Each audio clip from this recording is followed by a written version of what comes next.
హిజ్రాల ఆగడాలు రోజు రోజుకు పెరిగిపోతున్నాయి. కొంతమంది హిజ్రాల ప్రవర్తన చాలా ఇబ్బందికరంగా తయారవుతోంది. ఫంక్షన్లు, వేడుకలు నిర్వహించే సమయంలో వీరి బెదిరింపులు, డబ్బు వసూళ్లు సామాన్యులను భయపెడుతున్నాయి. పెళ్లిళ్లు, గృహప్రవేశాల సమయంలో వీరు చేసే రచ్చ అంతా ఇంతా కాదు. 2, 3 లేదంటే అంతకంటే ఎక్కువ మంది ఒక ఆటోలో వచ్చి సంతోషంగా ఉన్న చోట డబ్బుల కోసం నానా యాగి చేస్తారు. ఇచ్చినంత కాకుండా వేలకు వేలు డిమాండ్ చేసి తీసుకువెళుతున్నారు. లేకపోతే ఇష్టం వచ్చినట్లు శాపనార్థాలు పెడతారు. ఇప్పుడు శాపనార్థాల స్థాయి దాటి అడిగినంత డబ్బులు ఇవ్వకపోతే వ్యక్తులపై దాడికి తెగబడుతున్నారు. తాజాగా హైదరాబాద్ లో జరిగిన ఘటనే ఇందుకు ఉదాహరణ. ఒక ఇల్లు కట్టాలన్నా, పెళ్లి చేయాలన్నా దాని వెనుక చాలా కష్టం ఉంటుంది. అందుకే ఇల్లు కట్టి చూడు, పెళ్లి చేసి చూడు అంటారు. ప్రతి ఒక్కరి జీవితంలో ఈ 2 విషయాలు చాలా పెద్దవి. వీటి కోసం వారు జీవితకాలం శ్రమిస్తారు. ఇక హైదరాబాద్ లాంటి మహానగరంలో ఇల్లు కట్టడం అంటే మామూలు విషయం కాదు. ఖచ్చితంగా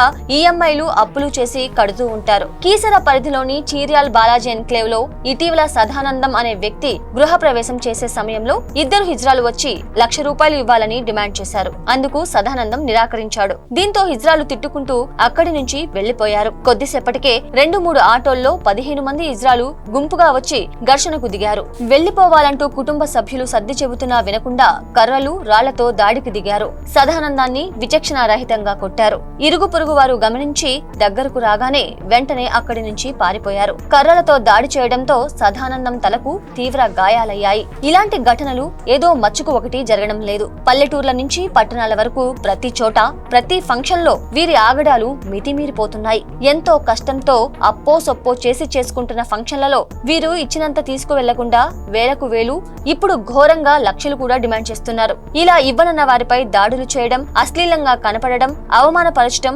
శాపనార్థాలు పెట్టడం లాంటివి చేస్తున్నారు.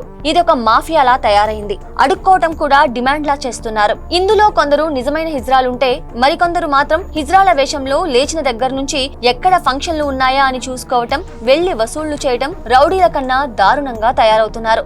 ఏది ఏమైనప్పటికీ ప్రభుత్వాలు మరిన్ని దారుణాలు జరగకముందే మేల్కోవాలి. దుర్మార్గంగా వ్యవహరించే హిజ్రాలపై కఠిన చర్యలు తీసుకోవాలి. అసలు పిలుపు లేని ఫంక్షన్లకు రాకుండా కఠినమైన చట్టాలను రూపొందించాలి.